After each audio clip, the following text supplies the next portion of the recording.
Hello everyone, welcome back to another video, and today I'm going to be talking about my latest forecast for the 2024 presidential election and why Donald Trump is winning in an electoral college landslide. Make sure to hit the like button, subscribe to the channel, and drop a comment down below. And so you guys might be saying, why do you think Donald Trump's going to win in a landslide in the 2024 presidential election? If we look at this Google Doc that I have essentially set up, we can see some statistics from the previous two cycles that will allow us to compare to right now. 2016, Hillary Clinton led the national popular vote by 3.2 percentage points. The final result was 2.1% Democrat, where she ended up losing the race by 306 electoral college votes to 232. We can see that the popular vote overestimated Democrats by 1.1%. And then in 2020, it was actually far worse. We can see here in 2020, Biden led the aggregate by 7.2 points.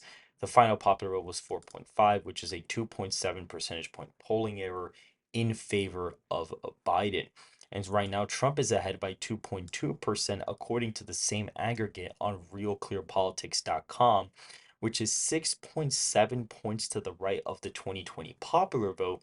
And we see that we clearly don't know the final result. However, based off of previous, historical polling errors and how the cycle, polling error for 2020 was almost triple as much as it was in the first one, we could expect a polling error similar to this or even worse than the last cycle. And the reason why I say it could be worse is because number one, Donald Trump is gaining with African American, Hispanic, and young voters, unlike last cycle where he was underperforming with those demographics. And we can see here Biden's approval rating was +6 on election day, and the poll still overestimated him by over 3. Now his approval rating is at -15.7. Donald Trump's approval rating in the 2020 election was -6, and right now it's actually only like -10. I think right now he currently sits at 42.6% approval rating. That's basically what he's sitting out on realclearpolitics.com right now, which is only a few points lower than what he was before. However, I do suspect that this is being heavily undersampled. And we can see, according to the New York Times slash CNN college poll swings, we can see that, for example, in November, they polled a bunch of swing states from 2020 in November. It was a lead of Biden +4, and we see Trump is up 4. That's an 8-point swing towards Republicans, and that was in November of 2019. Now we see in March they did a poll. In March 2020, the poll had Biden up by 12 points. That poll had Trump up by 5. So that's a 17-point difference. And Biden ended up winning the popular vote by 4.5. So you could have seen Trump end up winning the popular vote by way more than a +5. And then Biden in April was up by 8 in 2020. Trump up by 2 in April. So that's a 10-point shift. And Biden won by 4.5. So that's around a 3.5 percentage point miss. So you could have seen Trump 5.5, and he would have been up by 10. And then in May, you would have seen Biden up by 3, and then Trump's actually up by 7 points in May. So that's another 10-point shift towards Trump. And Biden ended up winning the popular vote by 4.5. So it's a 1.5, polling miss, in favor of Republicans. So you could have seen the popular vote here be around 5.5 for Trump, which is roughly where it would have been right around here. And right now, currently, the popular vote on the model actually shows to be around, 6.9%, around 7 points for Trump. And right now, we are currently seeing a humongous shift, in these polling aggregates. And it's around an 11-point shift, and a basically 4.5, to +7 is around an 11-point shift on average. So even the polling data indicates that you can see those kind of trends actually occur. And we also see an enthusiasm gap problem. We see Donald Trump gets 3.3 million followers in the first 24 hours on his first TikTok video. Joe Biden only has 342.1 thousand followers since having his TikTok up for 4+ months. And Donald Trump's already at 3.2 million likes. And Biden's page is at 4.5 million likes. And so he's probably going to pass them in likes with his one video compared to their 200 and something videos that they've posted, which is absolutely insane to see an enthusiasm gap this bad between two candidates, considering that Donald Trump didn't even dare to make a platform in 2020. If he would have gotten TikTok, it actually probably would have hurt him back then because he was extremely unpalatable to these kind of voters. But now the tide has kind of shifted with young voters. And so the reason why I'm making a new video is because he is probably going to end up gaining with young voters. And I kind of had to update that in the demographics and with African American and Hispanic voters shifting more right because of the young vote and college educated shifting to the right. So it kind of did affect the margins a bit. And so we can see a blank electoral map, and we're going to be going over all the results as of right now. We can see that this was the map last time with Wisconsin, Georgia, and Arizona being the closest states. He barely won the election in these three states. Around 40,000 votes decided the entire election in these three states. And we'll see, for now, the safe Republican states: Utah, Idaho, Montana, Wyoming, North Dakotas, Wyoming, Nebraska third, as well as the first congressional district with the at-large vote. We see Kansas, Oklahoma, Arkansas, Louisiana, Mississippi, Alabama, Tennessee, Kentucky, Indiana, West Virginia, Missouri, South Carolina, Alaska, and Maine's first congressional district, all being safe states. However, we're going to be adding more safe states into the column. We can actually see that according to my election model, which basically takes into account the RCP aggregate, Biden's disapproval rating, and the difference in approval ratings between both candidates, it gives us a final margin map with all of the results here. And so as of right now, Donald Trump is up in Alaska by 18 points. He's up in Florida by 16.5, and he's up in Texas by 16.4%. In Ohio, he's up by 19.5. And in Iowa, he's up by 18.7. So all these states would actually be safe Republican on the map, which gives Trump 219 safe electoral college votes. These four states were likely and lean states. Three of them were likely, one of them was lean. This was around a 3-point win for Trump, 6-point win for Trump in Texas, and 8-point wins in Iowa and Ohio. Now they are much larger victories in these states, and we see a state like Florida trend, absolutely right off a cliff this election cycle.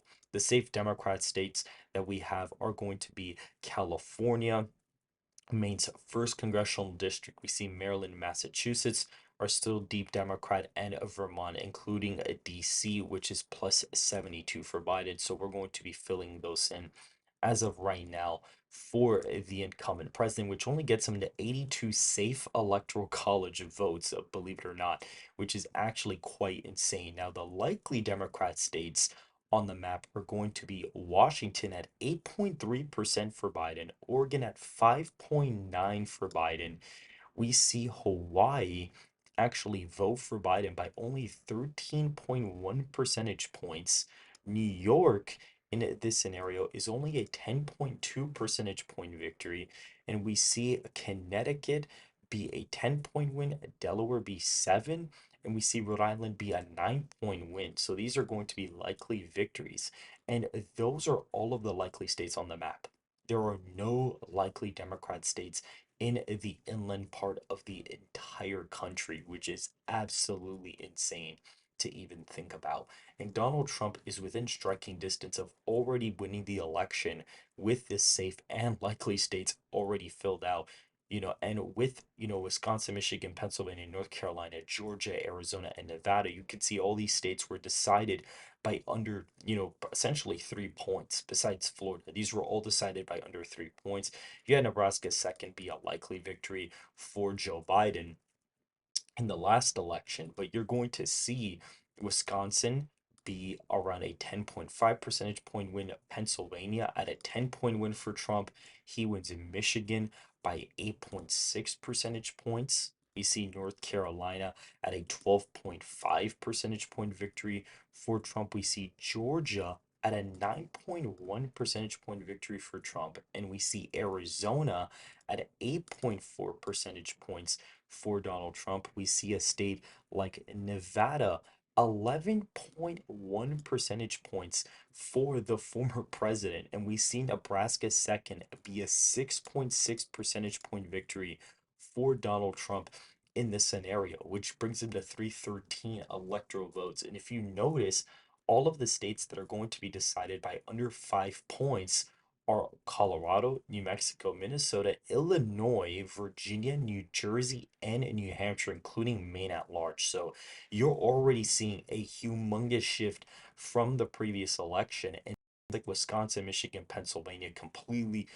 Wisconsin, Pennsylvania trend to the right. Michigan, not so much. I mean, it trends probably a point Republican, but not by a lot. North Carolina, you could say, probably trends to the right by a couple of points. Georgia still trends to the left with Arizona. Nevada completely trends right off a cliff at this point in time. And so you're seeing these humongous shifts in the aggregate as of right now. For the lean Republican states, you're going to see the states of Minnesota, you're going to see a New Hampshire and New Mexico, as well as Virginia, all be in this category. They're all going to be lean Republican states. Minnesota is a 3.3 percentage point victory for Donald Trump, which is a stark contrast from the 7.4 percentage point victory Biden had in the previous election. But you are seeing a huge shift with white voters in this demographic, younger voters, college educated voters, African American, Hispanics, and you also have the Israel Hamas conflict affecting states like Minnesota, New York, and Virginia. And that's definitely causing a major shift in these places. And these states tend to shift quite a bit between elections. So there is also something in my election forecast model called an elasticity score, which basically kind of scores how likely a state is to change by an extreme amount. And that is accounted for in the swings between all of these states. And so that actually makes some of the trends possibly a little bit more accurate to what we actually could be seeing on election day. Minnesota 3.3, New Mexico is actually around 1.7 percentage point win. New Hampshire is 2.6, and we see Virginia at around 1.3 percentage points for Trump. So it is not even close as of right now. Colorado is a 4.1 percentage point victory for Biden. That is a huge shift from the last election. He won it by 13 and a half points last time around. He won it by 13 and a half, and Biden's only up there by about four. Illinois, 17-point win for Biden in 2020. 17-point win last time around was 17 points. Now, 4.5. New Jersey, 3.8 percentage point win for Biden. 15.9 last time around. If you notice, states with Colorado, Illinois, New Jersey that have a very large amount of young voters and African American populations to an extent, and Hispanic voters, these states are shifting very hard to the right in some cases. They're actually shifting pretty hard to the right. And that is very interesting to see something like that actually occur as of right now. I think I actually find that fairly fascinating as of right now.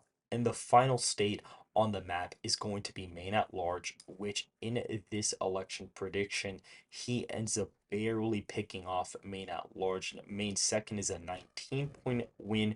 Maine's first is only a 17-point win, but it does trend to the left by quite a significant amount. And Maine at large is literally a 0.1 percentage point victory. This state is going to trend ridiculously to the left, but Donald Trump in this projection is winning the popular vote by so much that he actually narrowly picks off Maine at large as of right now. And so the final electoral vote count would be Trump at 347, electoral college votes to Joe Biden is 191. Now, just because this is my prediction doesn't mean that you guys can sit out and just not go vote. Make sure to go ahead and vote. This is just what my election model is forecasting with the latest data that we have out of all of the states, our previous results, and everything in between. This is what we're essentially getting for the 2024 presidential election as of right now. Make sure to go ahead and hit the like button, subscribe to the channel if you're new, and drop a comment down below. I will see you guys very, very soon.